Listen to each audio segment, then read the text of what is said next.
In 1990, one of the greatest comic book adaptations ever made burst onto the big screen. Warren Beatty's Dick Tracy. With its star-studded cast, bold colours, unforgettable villains, and a tidal wave of merchandise, this film became a short-lived but powerful cultural phenomenon. Now, more than 30 years later, this podcast is here to explore, unpack, and dissect this brightly coloured masterpiece, week by week, scene by scene. So pull up a chair at the Southside Warehouse, because there's going to be a big payoff. Hello and welcome to Talking Dick, the Dick Tracy movie podcast. I'm your host, Mr. Simon Creswell, and joining me is a man who thought Storaro was a type of pasta, Mr. James Attilli. James, how is your week going, James? All okay? Having a great time. This is racial stereotyping. Oh. This week we are talking about Vittorio Storaro. Oh, I've tried so hard to get that name right and I messed it up. Vittorio Storaro. Yeah, is that what we're saying? I think that's right. Vittorio Storaro. Yeah, what a name. Yeah. Hence why we're going down the Italian theme route. Exactly. Yeah. Should have put a little Italian flag up in the background. Should have done. Yeah. Are we sure he was born in Italy? I'm not sure. I think he was. I'm gonna put a puntney. Definitely. I think he was born in Rome or from Rome. So we'll come to cliche. that. We'll come to that in a minute.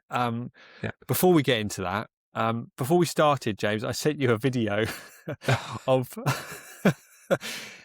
So they have these things online where people do AI then and now, don't they? So you have like Arnold Schwarzenegger and his younger self, and they're like just sort of looking at each other and smiling.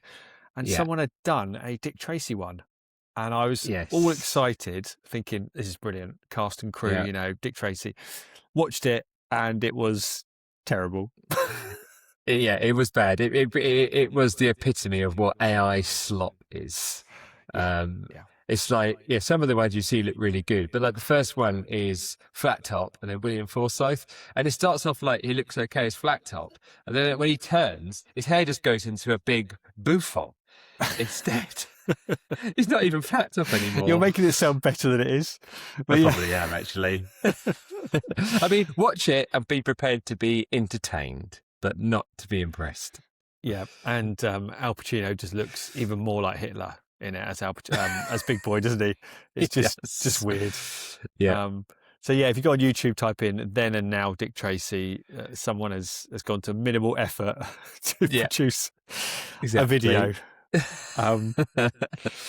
Right, correspondence. I always like to start with a bit of correspondence, and we have had some this week. Cool. So on our Framing the World set design and art direction, Queen Street Entertainment writes, love the look of Dick Tracy movie. Everything they did was genius. Bought myself a few of the magnets this week. Nice. Getting them on the merch there. We need to cover those magnets. We keep talking about it. We do, yeah. Jedi Yoda Bush, our good friend, commented on the McDonald's one and said, "You guys are bad influences. Now I need McDonald's and a new tie." Brilliant. This is what we're trying to do. Yeah, a lot of love for my tie, by the way. I'm always appreciating the love for the tie. Yeah. Haunted Nerds writes on the McDonald's ones, Touchstone Pictures was the Disney distribution label that they set up for films that were more mature than the films released under the Disney label. In memory serves, I think Splash was the first film distributed by Touchstone. Oh, wow. It's good to be a little bit of trivia there. Yeah. Great movie, Splash, as well. Yeah. Another thing as well with the Touchstone logo, I found, because we did talk about this, but it comes across as like blue and then gets to the end and does a flash. But at the beginning of Dick Tracy, they decided to just do it in black and white. So it's just a white Touchstone logo and a flash. So it's not the blue like everything else. Wow, I'd never noticed that. That's another excuse to watch Dick Tracy. Exactly. Go back, watch it again, just for the Touchstone logo at the start. That's good. That's a great bit of knowledge. I wonder if it varies for other films as well. I wonder if there's any other Touchstone films where they slightly alters it.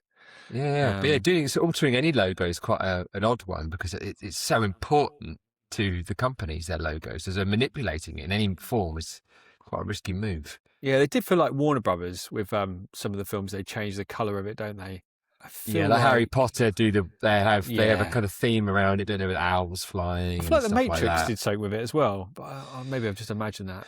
In my head, it feels like it's different in the Matrix. Yeah. But again, something that's done so much now was never done 30 plus years ago, and yet Dick Tracy started it. We can't verify that, but we'll take it. No, we can't. We'll take I'm going to it. say it. On the McDonald's one again, Chadicus, new name I've not come across before. Okay. Pretty sure that McDonald's tying game started with their Monopoly game being such a huge thing. I didn't think the Monopoly game went back that far, but it was definitely around the 90s, wasn't it? Monopoly game. Definitely. Unless it went, started earlier in the States before we had it, which is possible. Yeah, it's quite possible. And one more on our flat top applause dole short. Jedi Yoda Bush again writes, flat top was banned from the Olympics because of this. Balancing on his head upside down. Yeah. He'd get straight tens, wouldn't he, otherwise? Yeah. But the real big comments this week come from celebrities, James. On Instagram. I use the term celebrity loosely, but a guy named Kill Arns, and I had to look him up, but Kai Arns is an American artist and graphic designer. He owns a gallery in Los Angeles, the La La Land Gallery, and seems to do a lot of sort of, I guess he looks like kind of Andy Warhol type character. Okay. And on our Barbra Streisand short, he commented, "Did you happen to see the last album cover from Barbara's Duets record? You should take a peek at it. Let me know what you think." And so I had a look at it, and I believe the one he's referring to is one where she released an album called Walls, just Walls, and it's just her like climbing up a wall. And this was the shot we were talking about where she went onto set and said to Richard about how this room looked amazing, and he was like, "It's just a blank wall." Yeah. So maybe she had a thing for blank walls. Yeah, so I can only assume that this guy in LA, this artist bloke, searched Barbra Streisand, saw her, and just thought he'd send us that little bit of knowledge. But Brilliant, love it. Thank you very much, Kai. Thank you. The final piece of correspondence, though, is the most exciting. On the same short about Barbra Streisand. I don't know why lots of people commented on this short, but Johnny Caglione has commented. And he said, "It was my honour to have first met and worked with the legendary production designer Richard Silber on Francis Coppola's The Cotton Club. And then on Dick Tracy, we became even closer friends. I think of him often." And I replied back to him, just saying how great their work was on the film. And he responded again, "He was instrumental in me getting on Warren's radar, having been in charge of prosthetics and makeups FX on the Cotton Club, along with Melina Canonero. Wow. So he's just, and then I said to him, we need to get you on the show and tell some of these stories. Yeah. And he said, "You got it. Would love to." Oh, that'll be amazing if we can. I mean, any stories that we can get from him, anything to do with, his time on Dick Tracy and working in the makeup and prosthetics world would be fascinating. Like just a little story there, just like, reminiscing about Richard. We didn't even know who Richard Silbert was until we looked into it, and such a big player in this world, and and obviously, bringing back memories for John there as well. That's amazing. Yeah, but weirdly not from that Barbra Streisand video. But I guess we mentioned him in passing, but I don't know whether John watched the whole episode. I'm not sure. But anyway, Mr. Caglione, sir, you are more than welcome. We would be honoured to have you on here. Absolutely. Bring Warren along too. Yeah. Let's talk Mr. Vittorio Storaro. I think I got it right. Yeah. James, have you got an introduction for our topic this week? Light and shadow, colour and contrast, emotion written not in words but in images. Today we're diving into the world of the true master of cinema, a man who doesn't just shoot films but paints them. Vittorio Storaro, a 3-time Academy Award-winning cinematographer whose collaborations with directors like Francis Ford Coppola and Bernardo Bertolucci helped define some of the most visually iconic films ever made, from Apocalypse Now to The Last Emperor. But this episode, we're going to be focusing on a slightly different canvas, a film that pushes colour and style and comic book aesthetics to its absolute limit. Obviously, Warren Beatty's Dick Tracy. It's a film that stands apart, bold primary colours, styling lighting, and a visual language that feels closer to the graphic art than traditional cinema. And at the centre of it is Storaro's redefining what comic book movies could look like decades before it became the norm. So, how does one of the greatest cinematographers of all time approach a world of flat colours and exaggerated reality? How do you translate ink and paper into light and film? Let's dig in and find out. Nice, very nice. Okay, Storaro. So he's still with us, which is amazing. I love the fact when we talk about someone who's still alive, which is great. He's born in 1940, Italian, and he was into photography, I read, from the age of 11. Wow. So he was on it. And in his early years, he seems to spend a lot of time looking at art galleries and paintings. Okay. And I looked into some of the sort of like post-expressionism paintings that he might have sort of influenced him on Dick Tracy. Yeah. And the one I came up with, which I could see Dick Tracy references in, and some people may think this is a long shot, but I can see it. Cafe Terrace at Night by our man Vincent van Gogh, or Vincent van Gogh, as they would say in his home country. Look at this picture here. I mean, you can see the street, the light, the sky. That you could almost see Dick Tracy running down that, couldn't you?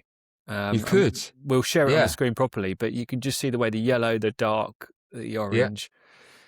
Yeah, so, I like that. A man whose cinematography journey starts in art, which I think is pretty cool. What anything you found out about him in his early years? Yeah, so when I had a look online, I saw that he enrolled at the Italian Cinematographic Training Centre.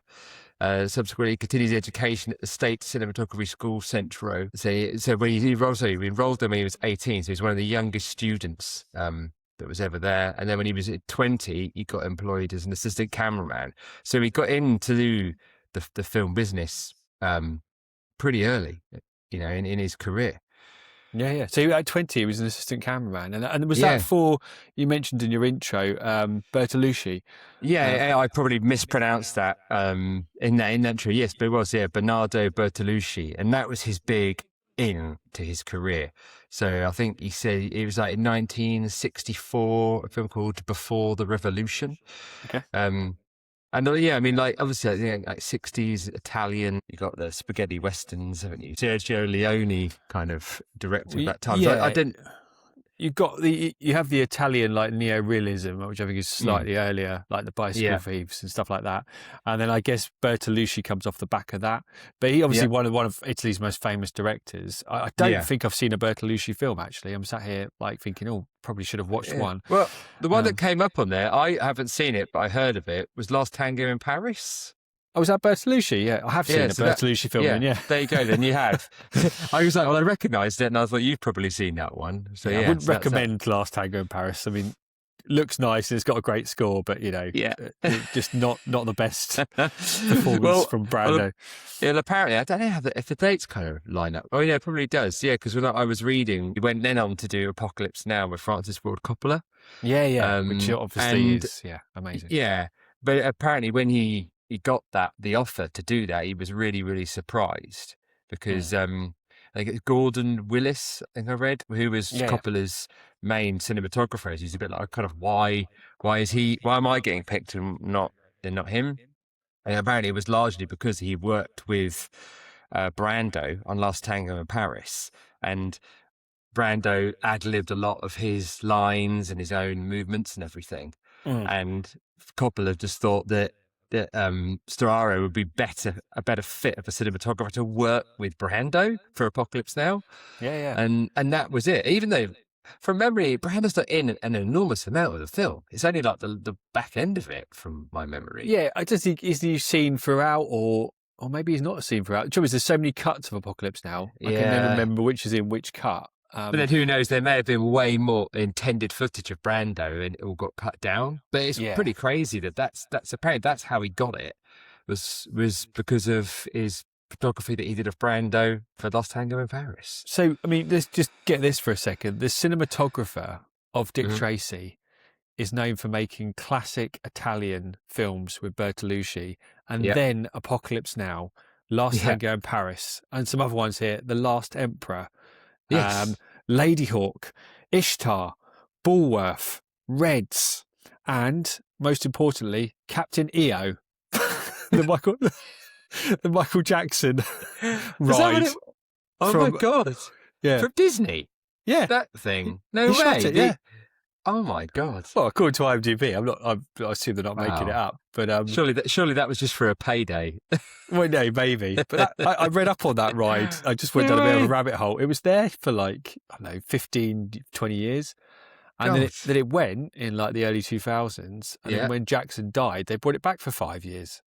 Oh my God. So it was actually, as recently as like 10, 15 years ago, you could have gone to see that Still could have seen it. It was like a Cinerama, wasn't it? Yeah, it was. Yeah, I do remember going. Yeah, it was like a big, kind of like curved screen, 3D glasses, an original kind of 35mm 3D as well. So the original part would. The man who shot Apocalypse Now and did the cinematography also did Captain EO. Yeah.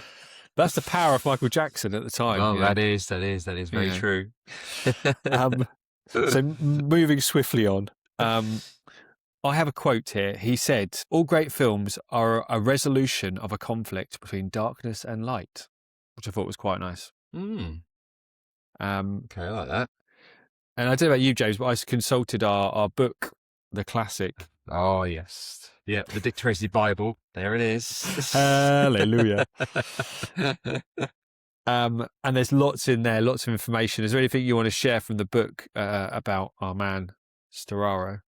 On the colour side of things, it kind of goes into detail. If you were to mute the film and just be able to watch it by colour alone, you should be able to determine who is who, kind of really who's good, who's bad, if you're in danger, if you're in a safe place. And say Tracy's coat being like yellow, and then the kid, when you first see him, he's being lit by the sunrise, and how those colours mix together give you a feeling. And it really is. It's like when you go into it, it's the effort that was taken. Well, it says here in the book, on the sunny side of the street, the kid watched it all happen with an emotional blush of red. Mix his rosy colour with Tracy's yellow, and you find yourself baking in the warm orange of Tess Trueheart.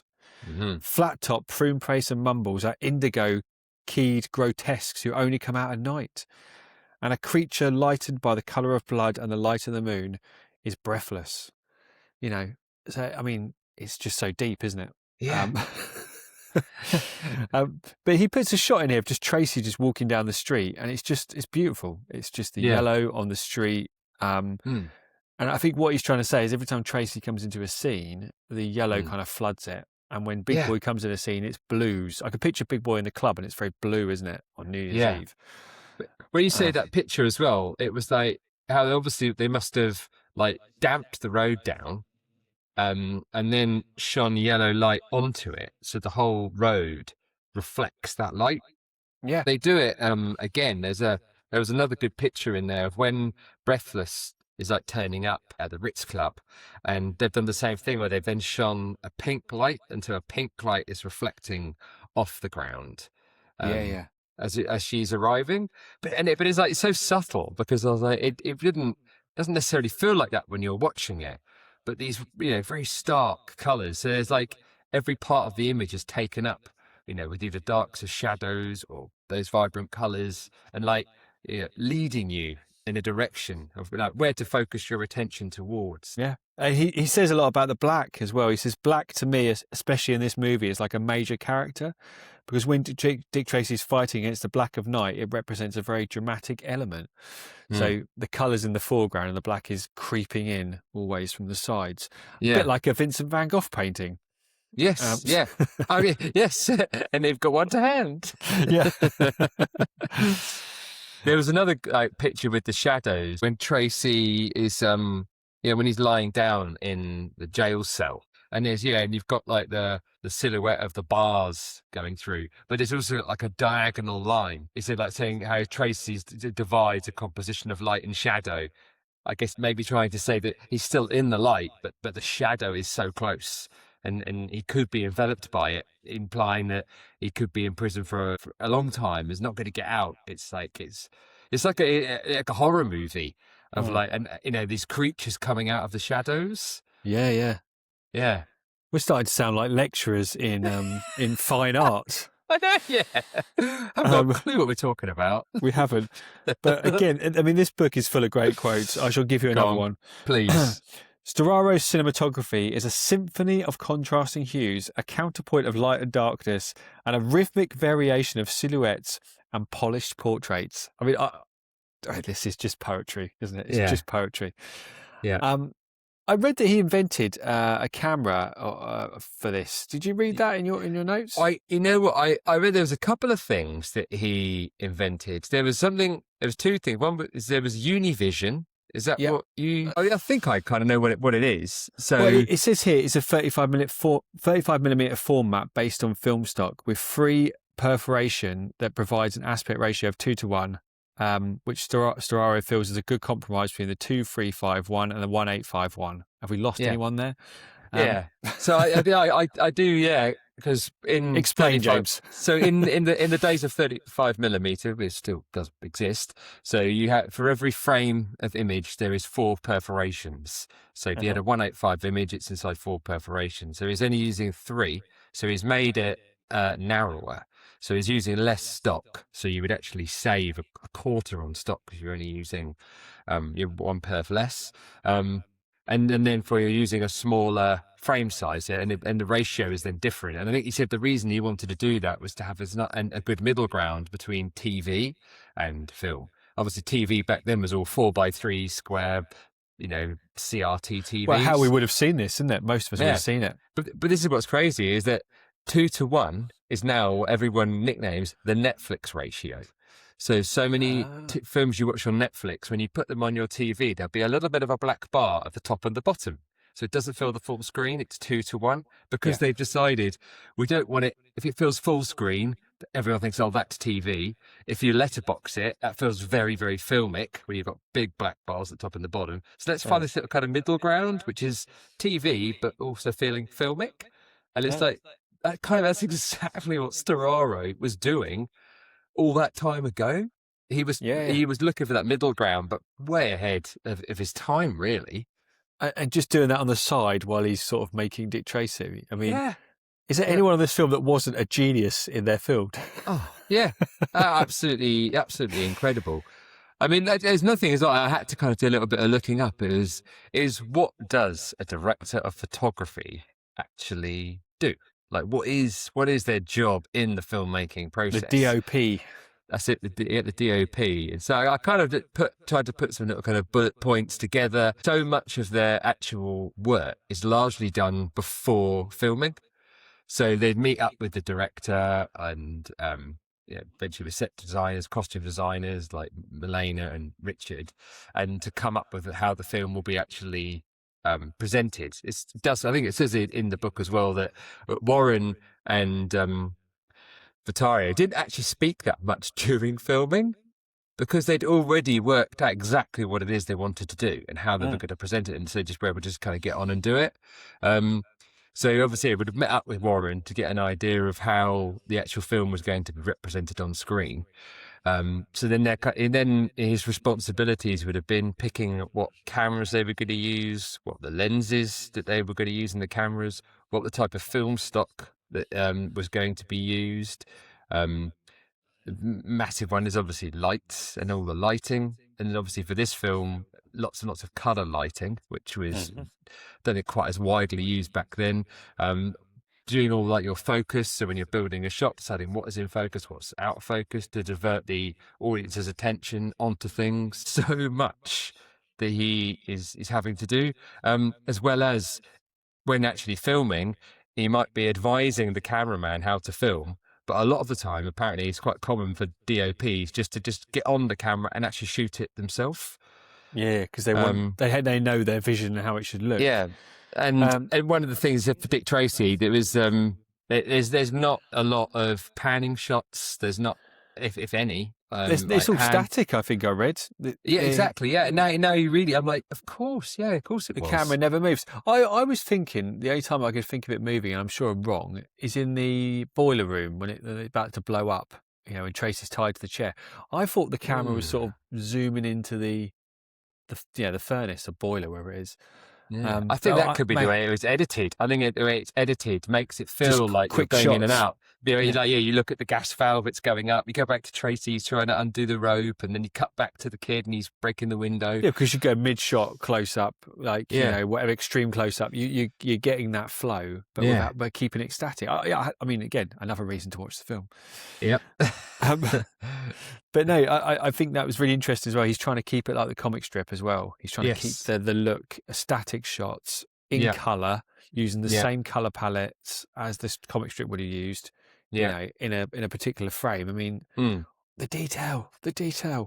Yeah, exactly. Amazing effort. When you're saying about other things he created, I've read as well that he created this thing called the ENR process. Okay. But basically, it was Technicolor in Rome, so kind of obviously where he was born. He developed it in the 80s. And I think he used it on reds at first. And it was basically a way of developing that enabled you to increase the black level and make the contrast greater. In the developing process of the film, it would go through the developing bath an extra time, and we would get more silver onto the actual film to kind of increase the contrast. So, and I think he did that for Dick Tracy. I was just trying to find out what it means. I still can't find what ENR means. Can't find an explanation of the acronym. No. If you know, let us know. It just says print process. I guess when I looked, it just said it was just this print process. But some other films that used it, so Seven used it. And you think, and Seven is really contrasty, really, really punchy.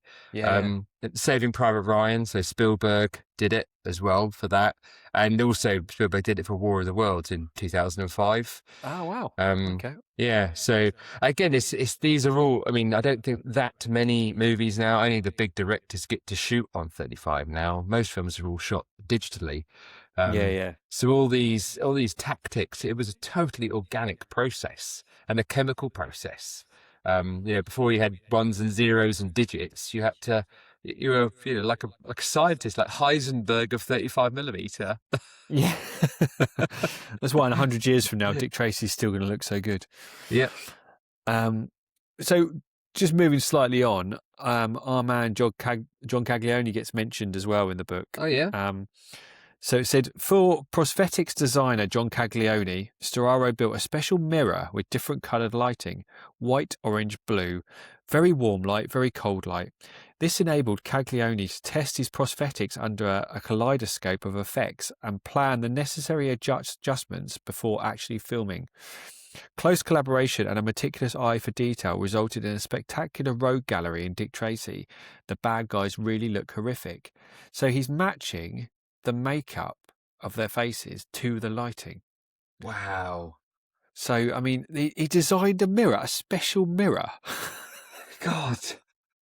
So, to project light of different colours in places to highlight out their prosthetics. So let's just get you walk into Dick Tracy's set one day, you're Barbara Streisand, for example. Yeah. You've got Milano there with her fabrics that she's imported from across the world to match the colour. Yeah. You've got Caglione working there with a special mirror trying to match the makeup over several hours. You've got our man Silbert, building the sets and painting them in a separate way. You've got Storaro there, getting the lighting right for the shots. Warren Beatty getting ready to film. I mean, this is insane. And then the shot might be, the rodent sat there at a table playing cards. Yeah, that's it. The level of effort and detail and time taken. Love it. I absolutely love it. Yeah. Cannot love it enough. Yeah. I don't think, we may find at some point there is a corner cut somewhere, but we haven't found it yet. I know, no one has. Maybe they cut the corner on like The Best Boy or something. Yeah. Another thing I was thinking on colours before we carry on was so Breathless, and I we need to go back and check this. But does she only ever wear black or white? No, white slash silver. They're the only colours she wears, and obviously you include the blank in as well. So, Yeah. and you meant to is that like something you could kind of figure out because nobody else dresses in black. So there's like a connecting part there to see Breathless and Well, the only one would be Lips, dresses in black and white, doesn't he? In my head, but even he but has that's a because he's in tint his of red. tuxedo in the club, isn't it? But Yeah. No, I think you're right but about her. Breathless, yeah. Does she wear an outfit that isn't black or white? I don't think so. And is it that thing of again, it's where you start reading and thinking about it so much now that, like, if black and white, it's good, it's bad, and for her, she's in that conundrum of like, is she gonna go to be Tracy to be good? Is she gonna go Yeah, to Big Boy and be she's bad? down the centre, isn't she? Yeah, Yeah. she is like so binary. She can either go to the extreme good or extreme bad, and that's the only direction she can go in. Yeah. Good point. That's actually left me thinking now. I'm trying to rack my Yeah. brain to think of any more shots of her. Yeah, I'm sure someone's going to get back and go, yeah, she wore some pink scarf in one of the Ritz Club scenes. I'll be like, oh, damn it. Yeah, that scene where she's cooking at home in a pinny. So Storaro won some Academy Awards, didn't he, as well, for his cinematography. One for Reds, was that right? He did, yes. Obviously, 2 years prior to that, he won it for Apocalypse Now as well. Oh, of course, yeah. Yeah. And then the last film he won it for was, The Last Emperor, which we did mention. I've seen The Last Emperor. It's a good film. Who directed that? Bernardo Bertolucci. So there you go. I've seen one of his films then. I have seen The Last You Emperor. have? It was Bertolucci. What was the Scorsese film then that sounds almost like that? Kundun. Kundun looks very like a very similar cover. I was thinking The Last Temptation of Christ. Yeah, similar year. So I've seen Last Tango in Paris, and you've seen The Last Emperor. Yeah, but none of us have seen his early like classic black and white films. We've got him covered with those two. That's all we need. We skipped The Conformist. Yeah. So he talks about Warren Beatty in the book, and he says, for Warren, everything is in connection to the character. He's facing the scene from the inside, from the character's point of view. And I like that as a piece of direction. The character has a colour, has a purpose. Yes. Well, just like you were saying about Madonna, it's all focused on the character in Dick Tracy. Yeah. And you think of other films from the time period, it's all about, the story or the sets or the locations but this film is very character driven. The fact you can name 10 characters straight away, watching it once, you could probably name 10 characters, Yeah, that's it. And you can explain what they look like and you remember it so clearly because of how vivid they are. Isn't it as well? You're right. It's quite rare to have characters done so vividly. And again, it's just like a comic book, isn't it? The whole idea is that they're meant to be standout characters that you remember, and hence their faces being so warped with prosthetics, so it stands out. And I think it was that thing as well, saying that how it's meant to be like they are the worst, the most evil things that are around. So it's like, and then pushing that to the extreme, making them really grotesque and really horrible. It's like things of your nightmares, and that is what they are meant to be. And the colour of like you said earlier, the indigos or whatever, are emphasising that, aren't they? Yeah. When I watched Bulworth recently, which when we'll get to Warren Beatty at some point, but I noticed in that a lot of the scenes suddenly had this weird green tint because he was a cinematographer on that. And and I was trying to work out as I was watching it, I was thinking it was relating to the bad guys, or when someone was making a poor decision, they had this like green lighting. Yeah. But yeah, it's interesting. He's got me thinking when I watch his films now, what he's trying to do with the colours. And we will be watching these films because they all look really good. Yeah. But I guess it's that thing, isn't it? Like any good craftsman or artist or professional, if you're not, picking up on it, obviously, it's all the subtleties. It's all meant to subconsciously make you think something or feel something. And that's the best way, which in a sad way, it maybe doesn't get the appreciation it deserves, because it's not shouting at you and telling you. You're also consciously picking it up, and it's moving and telling the story as it goes. Yeah, yeah. He was nominated for Dick Tracy, which we've discussed on our awards episode, but he was beaten by, was it Dances with Wolves? I think it was. Yeah, that beat most films, didn't it, that year? He won for The Last Emperor, which we've said. He won for Reds. He won for Apocalypse Now. I think he's one of the few people to have won 3 times for cinematography, isn't he? He's one of the... I think he is, yeah. And there's also, as well, he won an award. I don't know if you read there. There's like the top cinematography award, and I think he is only one other non-American to ever win that award. Oh wow! Him and one other guy. So yeah, he's. He won the BAFTA for The Sheltering Sky. Nominated for BAFTAs for all the films we've mentioned. Outstanding achievement in cinematography and theatrical releases, ASC Award, American Society of Cinematography. That was it for Dick Tracy. Hey, oh cool. A Silver Condor Award. I mean, he's not short of awards looking at this, and nominated and still working. Still working hard and making stuff. His last film, for anyone that's interested, the last thing he seems to have worked on was Coupe to Charts in 2023. Okay. And it looks like he worked on some Woody Allen films as well in the 2010s. So he's still out there, still working. Yeah, it's great. 80 odd years old. The last quote from the book here. He just says about Dick Tracy, and he says, "Of course, the Dick Tracy movie is not exactly a transfer of the Dick Tracy cartoon, because they are 2 different art forms. Our picture is inspired by the comic strip, but it has to be something original, something different. It has to be a movie. We spent a lot of energy in the design and doing the film. We think it's really an original piece of work." Storaro, so do we. Yeah, got our vote. Anything else you want to add, James, about such new territory that this was going into at the time, and with comic book films being the norm now, and all this hyper stylized stuff, and doing it back then and doing it in such an analog manner, so difficult, but pulled it off so well. Every week, I get a little more amazed about Dick Tracy and the movie making process. That's what I enjoy doing these episodes, and about how the film is made, and the appreciation level just keeps going up and up. Can you think of a modern comic book film where it looks as good as Dick Tracy? One that I'm just trying to think. We mentioned Sin City before. We'll take that off the table. But other than those 2, is there another film that looks as good as these, in the Marvel universe? Yeah. I mean, the only other one that I was thinking about was V for Vendetta.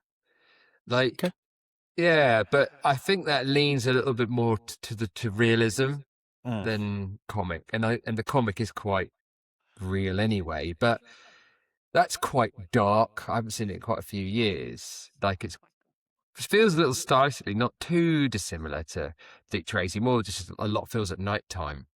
But still, it's it's still not on that same level that Dick Tracy is.